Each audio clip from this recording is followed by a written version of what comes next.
Well, hello, Hateless Gaming here, bringing you another burner guide. Today we have the Anomic agent Sansha. This one is a short fun fight, and we use the Daredevil for it because of its massive web bonus and insanely high DPS. For the skills on this fit, we are going to be using, or needing Mimitar and Galente frigates to 5. I would try and find them all both here, or not 5, but we need them to 4. 5 is highly recommended as always. The Mimitar skill gives a better web bonus, and the Galente skill gives more DPS. So they are both very useful. Training them both up is helpful. In the navigation tab, we're going to want high speed maneuvering 4. Or no, not high speed maneuvering. Sorry, my bad. We're going to need, what is it, acceleration control 4 or 5 to give us the most out of our Afterburner. And then in engineering, this is a tight fit, so we're going to need all the skills that help out your power grid. It's going to be advanced weapon upgrades 5 is going to be required for this fit. You may be able to find a way to save a little bit of power grid here. 4 might cut it, but I really think you need 5. And then we're going to need rigging to armor rigging to 4 to make the fit work. It's a really tight fit power grid wise, which makes it difficult. In armor skills, we're going to need hull upgrades to 3 to allow us to fit our armor tank, but 5 is again recommended because it gives you a bigger buffer. And then we're going to need repair systems to 5 to get the most out of our armor repper.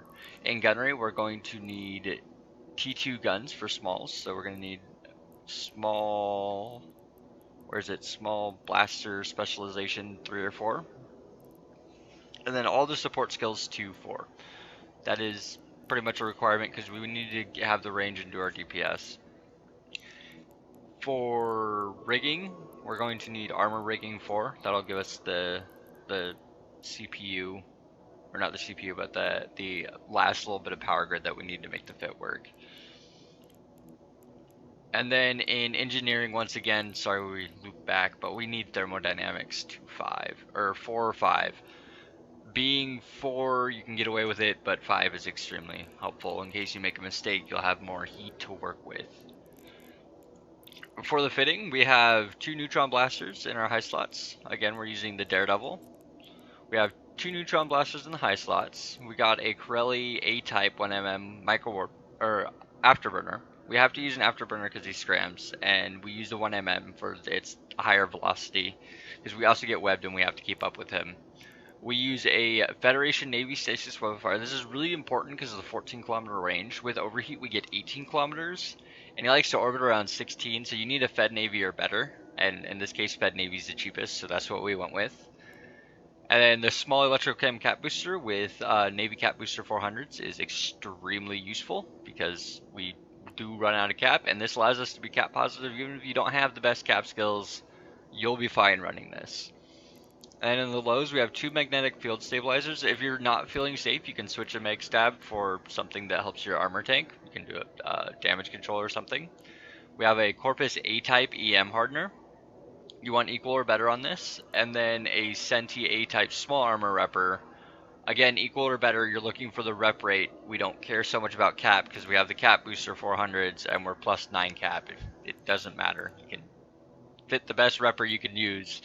And then in the rigs, we got a small nanobot accelerator, a small auxiliary nanopump 2, and another small auxiliary nanopump. We are maximizing what we get out of this repper. It's very important.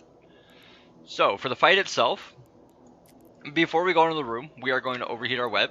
We're going to overheat our guns, and we're going to overheat the hardener. The hardener and guns stay overheated for the entire fight. It is very difficult to burn them out, but it is possible. So you do have to keep an eye on heat damage as always. And this is just running overheat until you're within 14 kilometers of the Sansha agent. So when we go in, the first thing that we're going to do is we're going to lock them up, we're going to web them, and activate the Afterburner and keep at range. It's a very quick set of things. If you do it quick enough, you can do this without using a cap recharger, but almost always you end up using a cap recharger. So we're going to go in. Activate the gate. Warp drive active. And right when we land, we're going to begin locking as soon as we can lock. We're going to keep at range, afterburner, web, tank, not guns. Well, actually guns, because we're really close. Turn off the guns, we're too far away. You don't want to begin firing until you're within 3 kilometers or you will burn out your weapons. So as you see, now that we got the afterburner and the web, we can turn off the overheat on the web. And then once we're within 3 kilometers, we begin firing, and then we have range control because we have him webbed down. What happens if you don't do this correctly or quick enough right away is he orbits at like 15, and you need the overheat on the Webifier to catch him. And in this case, we actually did a really good job. So we are going to need a cap booster here. We're just about out of capacitor. We're going to hit our cap booster. And the thing about this fit is it's got enough cap that even you don't have to overheat your cap booster at all. But you do want to keep this overheat up, so you hold the tank. And that's really it for the fight. You overheat your guns until it's over. You see I only took 14% heat damage. And it's a really simple fight.